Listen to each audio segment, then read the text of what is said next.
11.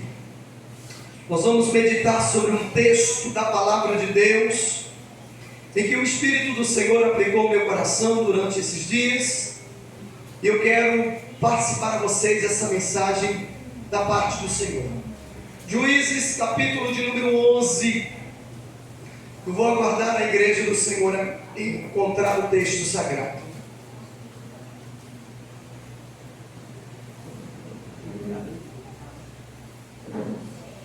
Quem encontrou o texto, diga amém. Diz assim a palavra do Senhor: Era então Jefté, o gileadita, valente e valoroso. Porém, diga comigo, porém, filho de uma prostituta, mas Gileade gerara a Jefté. Também a mulher de Gileade lhe deu filhos. E sendo os filhos desta mulher já grandes, expulsaram a Jefté e lhe disseram: não herdarás em casa de nosso pai, porque és filho de outra mulher. Então Jefté fugiu diante de seus irmãos e habitou na terra de Tobi. E homens levianos se uniram com Jefté e saíram com ele. E aconteceu que depois de alguns dias, os filhos de Amon pelejaram contra Israel.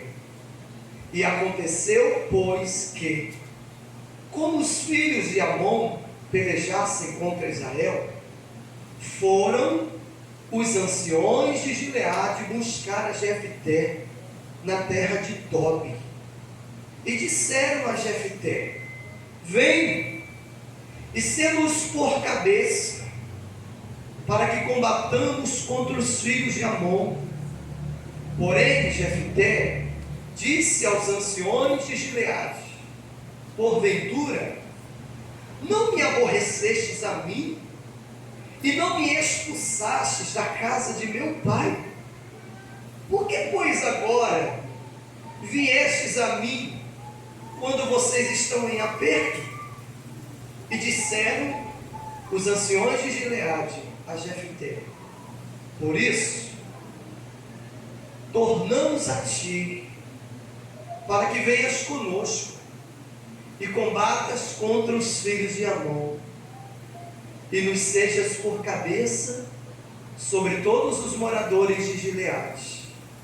Então Jefté disse aos anciões de Gileade: se me tornardes a levar para combater contra os filhos de Amon, e o Senhor nos der diante de mim, então eu vos serei por cabeça? Uma pergunta.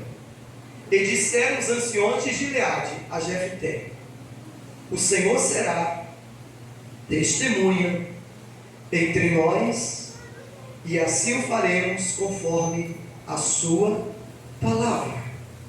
Versículo 32.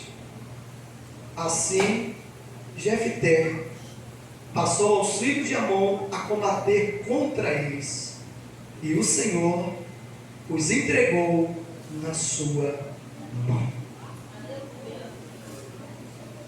Eu quero a sua atenção para os minutos que nós temos aqui para ministrar a palavra de Deus.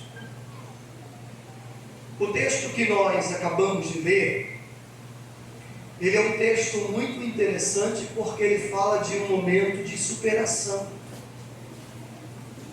E o texto vai nos fazer entender, irmãos, que após Deus, o Deus de Israel, levantar até então 7 juízes. Quantos juízes? 7.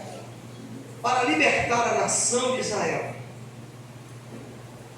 da opressão dos inimigos, e para que Deus ratificasse que a nação de Israel estava inclinada ao erro e a fazer o que era mal aos olhos do Senhor.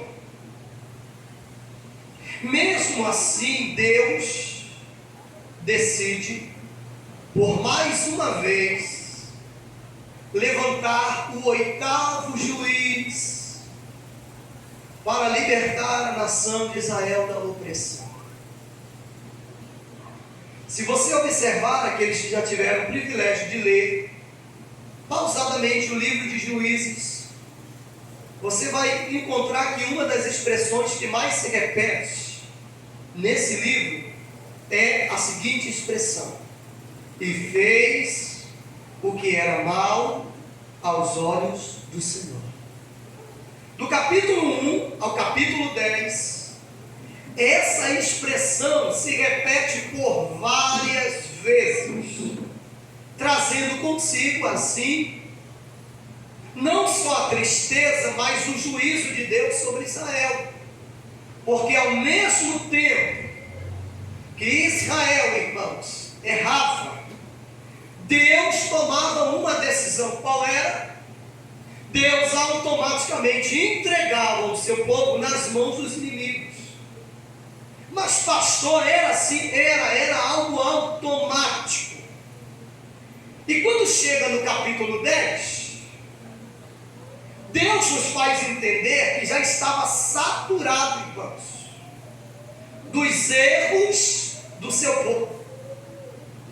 Observem, se você fechou a sua Bíblia, abra ela por favor.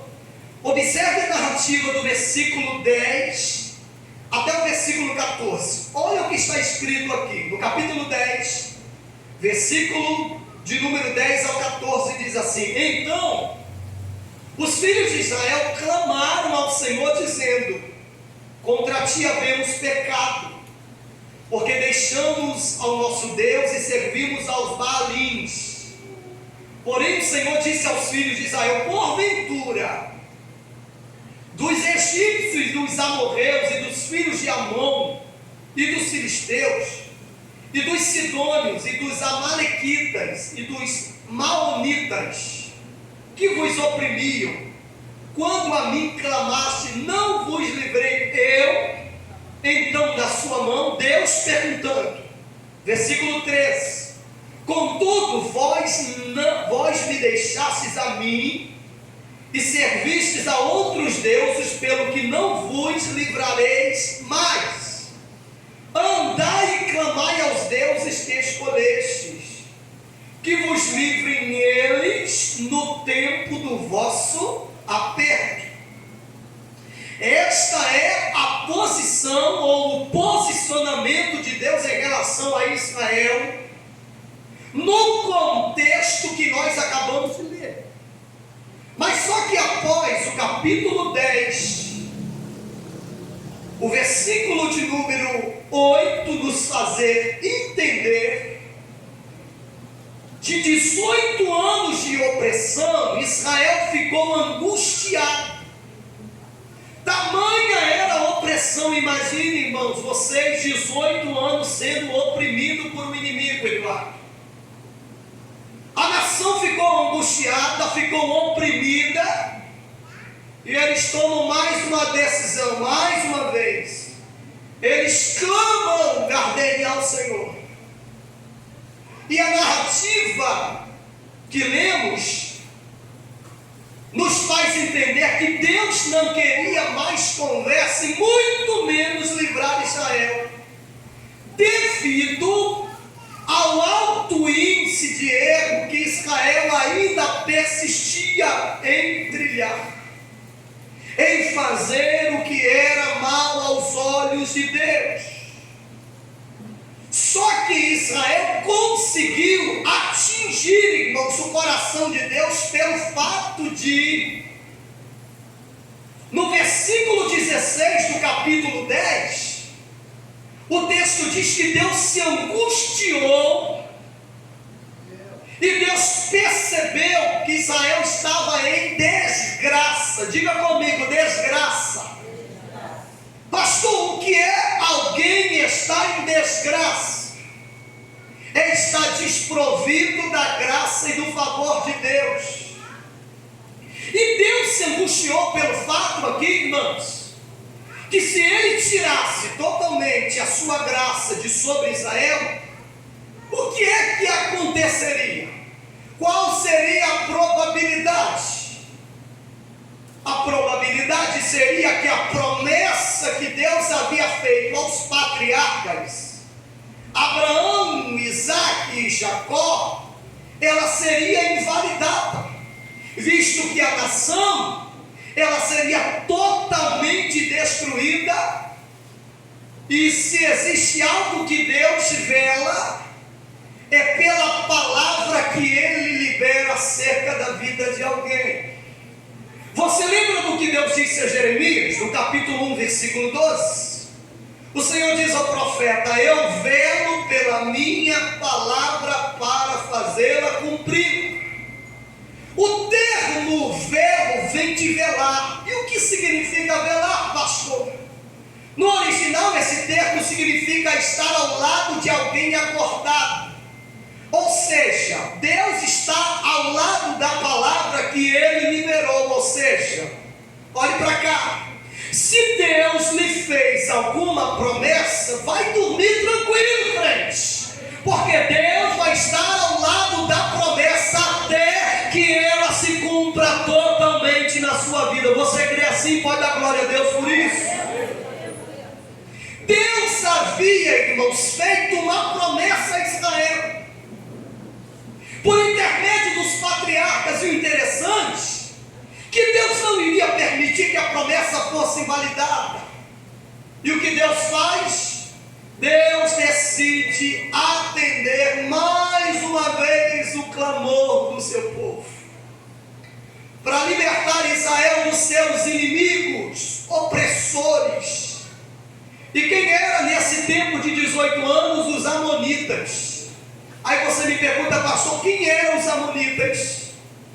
Era uma nação cruel, inimiga, e eles eram descendentes do segundo filho de Ló.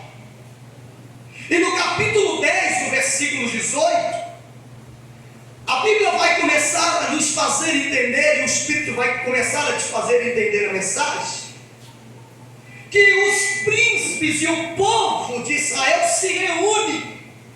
Eles não suportavam mais a opressão, Patrícia. Eles precisavam de um livramento da parte de Deus. E o que eles decidem? Eles se reúnem e decidem quem primeiro seria levantado para pelejar contra os amonitas. Imagine, irmãos, uma nação oprimida de 18 anos, e para tomar a decisão para levantar alguém para libertar uma nação de 18 anos de opressão, não poderia ser qualquer um. E o texto vai dizer que de forma unânime, no capítulo 10, versículo 18, eles decidem por um homem chamado Jefté. Diga comigo, Jefté. Este foi um homem que Deus fez o povo e os príncipes de Israel reconhecerem que seria levantado para libertar Israel da opressão dos amonitas. E a partir dessa escolha, que eu quero tomar mais alguns minutos, que eu quero fazer você entender a mensagem. Porque esta escolha de Jefté, ela foi uma escolha improvável, visto que ela estava, pastor, no propósito de Deus, sim, porque Deus é especialista em escolher, irmãos, aquilo que é improvável e tornar provável para glorificar o nome dele na terra. Deus é especialista em Jefté. Foi a escolha de Deus para libertar Israel da opressão dos amonitas. E o interessante é que o nome de Jefté tem tudo a ver com o contexto da história, porque Jefté significa Deus abre ou Deus livra.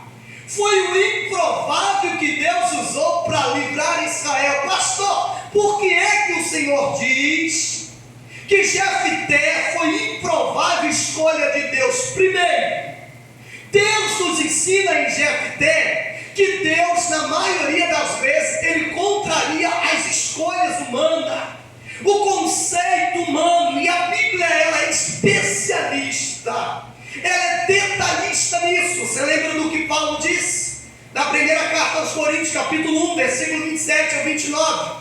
O texto de Paulo diz assim: mas Deus escolheu as coisas loucas para confundir as sábias. Ele escolheu as coisas fracas para confundir as fortes. Ele escolhe as coisas que não são para confundir as que são, para que nenhuma carne se glorie diante dele. Jefté foi a escolha improvável de Deus, porque Deus queria ensinar a Israel e ensinar a mim e a você nessa noite de domingo que Deus contraria tudo quando Ele quer, porque Ele do nada faz tudo e do tudo faz nada, porque Ele é o Senhor que governa o céu, a terra, tudo está na palma das mãos de Deus. Pastor, quais foram as lições? Foram duas. Quando Deus escolhe Jefté, Ele queria ensinar a Israel que Jefté traria duas lições muito profundas, e a primeira dela foi que Jefté nos ensina a vencer o estigma negativo de uma marca de ser filho de uma prostituta. Jefté primeiro venceu o estigma de carregar uma marca de ser filho de uma meretriz. O texto diz prostituta. O interessante, porque quem olhava para Jefté, Rodrigo, lembrava-se automaticamente que ele era filho de uma prostituta. E eu fiquei olhando para esse texto hoje. Aí o Espírito de Deus disse para mim, na minha alma, no meu íntimo, que esta é a peculiaridade do ser humano. Nós temos por hábito somente observar e lembrar daquilo que não presta em alguém, porque esta é a nossa natureza humana. Só que quando Deus olha do céu para a terra, o olhar de Deus é diferente, porque quando Ele olhou para Jefté, Ele só olhou para as qualidades. Deus não estava preocupado se ele era filho de uma prostituta. Veja que o texto começa a dizer: Jefté, homem corajoso e valente. Quando Deus olhou do céu, irmãos, na escolha desse moço para libertar a sua nação, Ele olhou para as qualidades de Jefté. Oh, louvado seja o nome do Senhor. E Deus está dizendo: eu vou usar Jefté para libertar o meu povo, a minha nação, e ainda vou colocar o nome dele nos anais da história. Ei, olhe para cá, continue prestando atenção. Eu quero lhe dar um conselho: para de dar ouvido àqueles que pensam e falam de você daquilo que não presta. O que interessa para mim e para você, crente, é o que Deus fala, é o que Deus pensa acerca da minha vida e acerca da sua vida. Nós estamos vivendo um tempo onde alguém quer balizar a sua história de vida naquilo que alguém pensa que é só desgraça, só ruína. Ei, para com isso. Comece a olhar para o céu e dizer: Deus, eu quero ouvir o que tu pensa e o que tu fala acerca de mim. Não me interessa, irmãos, pode ter 1000 contra você, mas se Deus decidir te levantar, abençoar sua casa, sua família, não vai ter Satanás, não vai ter demônio, não vai ter difamação, não vai ter calúnia, não vai ter nada e nem ninguém. Deus vai te levantar, porque Ele é o Senhor da sua vida, para construir a sua história. Mas tem uma coisa: existe um segredo neste negócio. Nós estamos vivendo um tempo onde tem muita gente presa a esse estigma de uma marca negativa do passado. Obrigado, Rodrigo. Por quê? Você lembra do qual foi a decisão que Paulo tomou quando ele escreve a sua carta aos Filipenses? Capítulo 3, versículo 13 e 14. Paulo estava vivendo um conflito. As lutas eram grandes. É só você olhar o currículo de Paulo: naufrágio, perseguição, era todo tipo de situação contrária que trazia tristeza ao coração do apóstolo. Mas ele toma uma decisão. No capítulo 3, versículo 13 e 14, ele diz assim: uma coisa faço, esquecendo-me das coisas que para trás fica, eu prossigo para o alto, para a soberana vocação que há em Cristo Jesus. Ei, deixa eu te dizer, quer vencer os estigmas das marcas antigas e negativas da sua vida? Olha para frente. Deus não está interessado mais no seu passado, porque ele ficou no mar do esquecimento. Deus está preocupado com o seu futuro. E quem acredita que Deus ainda pode fazer algo grande, levanta a sua mão e glorifique a Deus nessa noite. O Senhor é o Deus que muda a história, e Ele está aqui nesta noite. Eu estou sentindo a presença dEle. Remanto, canaste, endelevashure. Eu quero te convidar, levanta a sua mão direita ao céu. Se quiser, eu quero levantar as duas, levante, mas levante a sua mão ao céu. Eu quero ministrar algo de Deus aqui sobre a sua vida. Deus está quebrando cadeias de estigmas negativos, de coisas que passou no passado. Deus está libertando alguém de cadeias aqui, de traumas que Satanás quer te prender. Seja livre nesta noite, em nome de Jesus. Aleluia!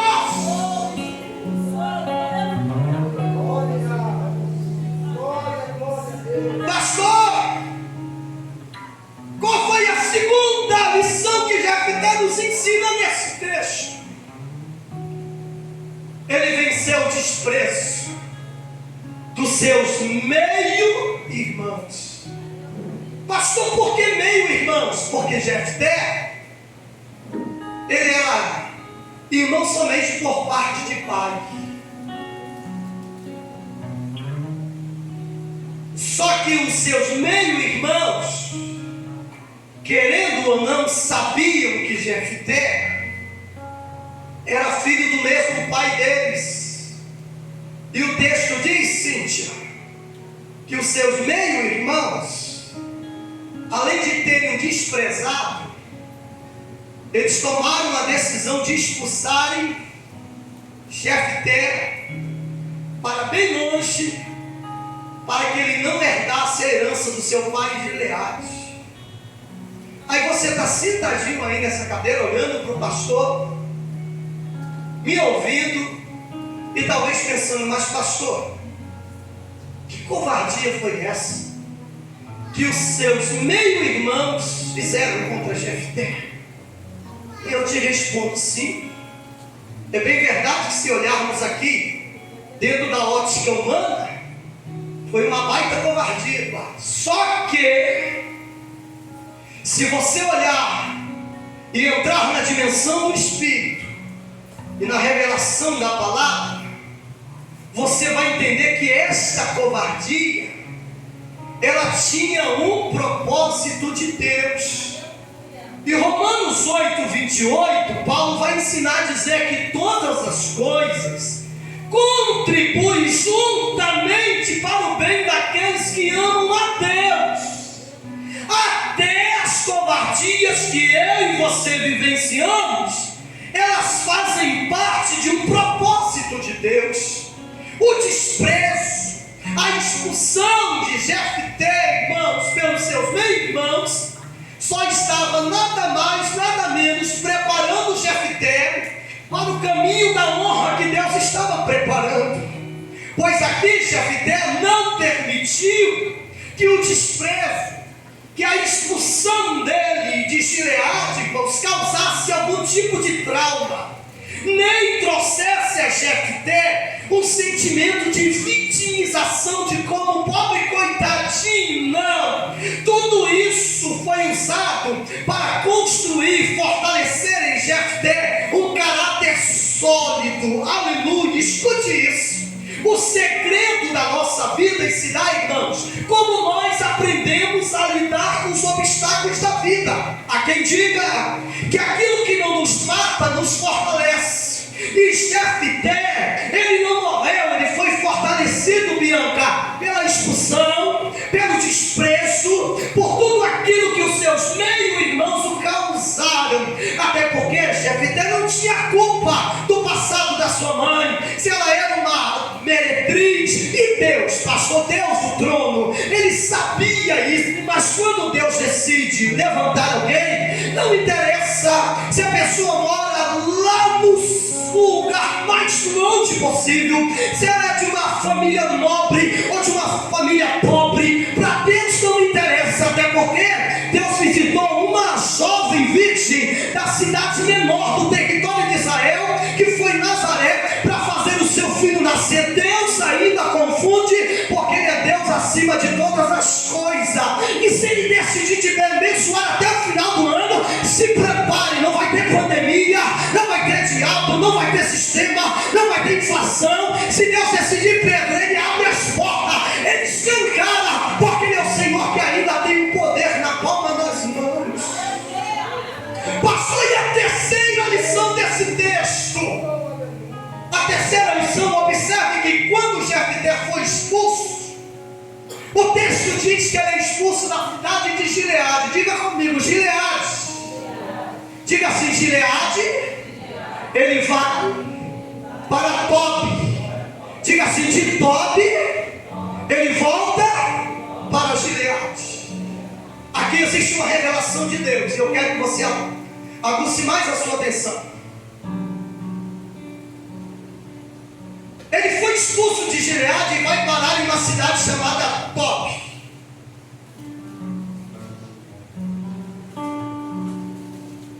Os seus meio-irmãos o expulsaram da cidade de Gileade. E essa expressão no original do hebraico significa banco de rocha, ou um lugar de firmeza. Quando eles expulsaram Jefté de Gileade, expulsaram Jefté do lugar onde os seus pés estavam firmados, irmãos, aonde Jefté estava construindo uma história. Era como se tirasse o chão dos pés de Jefté, e de repente, uma reunião de meio-irmãos, eles decidem dizer assim: olha, dá no pinote. No linguajar popular, mete o pé daqui, porque tu não tem vez na herança do nosso pai. Quando isto aconteceu, irmãos, qual era a probabilidade do ato? Era que Jefté, irmãos, ficasse sem rumo e ficasse sem direção. Parece-me que o texto, eles forçaram Jefté a sair com muita pressa de Gileade. Eles estavam com ira, da mesma forma como os irmãos de José estavam, pelo fato de José ser sonhador. Só que quando Jefté é expulso, ele não sai sem rumo e sem direção, porque o Deus do céu já estava nos bastidores da história, conduzindo Jefté para Tobi. E esta cidade chamada Tobi, ela ficava, segundo a geografia bíblica, 20 quilômetros a sudeste do mar da Galileia. E esta cidade tem um significado de um nome muito interessante, significa notável. Diga comigo, Tobi significa notável. A expressão notável significa aquele que é digno de notoriedade. Tentaram acabar com a história de Jefté, o desprezaram, o humilharam, expulsaram de Gileade, da sua terra natal, mas não sabiam seus meio-irmãos que Deus já estava dando asas a Jefté, para que ele voasse em direção à cidade de Tobi, para que lá em Tobi duas coisas acontecessem na vida desse moço. E a primeira delas, lá em Tobi, Jefté seria reconhecido como um líder e um homem guerreiro. A Bíblia não entra na profundidade desse termo leviano dos homens que eles se uniram, se eles eram rebeldes. Só nos faz entender que ele se torna líder, ele se torna um homem parecido com a história de Robin Hood, que tomava dos ricos para dar aos pobres. Jefté começa a se destacar em Tob. O nome dele começa a ser conhecido de uma forma afamada em toda aquela região. E a segunda coisa que acontece, ele voltaria à sua terra natal para ser honrado diante de todos aqueles que o humilharam. Talvez, irmãos, essa seja a história de alguém aqui de desprezo, de humilhação. Só que eu quero lhe dizer algo aqui. Você pode até ir no sentido espiritual para